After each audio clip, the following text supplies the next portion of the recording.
Талдықорған қаласындағы Назарбаев Сәткелов мектебінің 9-шы сынып оқушысы Нұрлан қызы Ақнар, Тұманбай Молдағалиев. Көктем. Күн жылына бастады, көктем келді.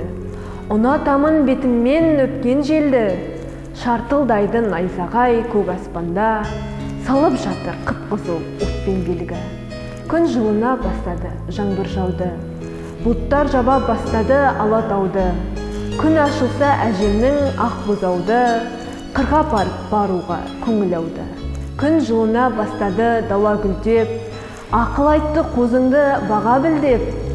Қуанады қожанда ата қайрып, қой айдасып келуге жарадым деп. Күн жылына бастады құстың бәрі, ұшып келді ереді деп қыстың қары. Жауып өткен жаңбырдан шығар бәлкім, бақтың іші түн бойы тырсылдады. Таң атты, біраздан соң күн шығады. Таң атты, біраздан соң күн шығады, жаяды бар әлемге нұр шығаны. Тақ ерте оянып ап ойғуалап, көңілім бір жақтарға құлшынады. Көңілім дәметеді алыстардан, үнсізге жүрегімнен табыстарман. Нұр жиям көкірегіне тағы, нұр жылжыған алға қарай ағыстардан. Қақпасын жүрегімнің нұр қаштырып, әр таңнан дәметемін бір жақсылық.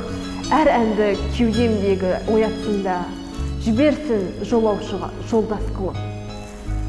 Күнді бір жүрегіме жарық күнді, бақытқа баяғыдай қарық қылғын. Анау бір шау-шауқанның арасынан, қартайған мен өзімді танып тұрмын.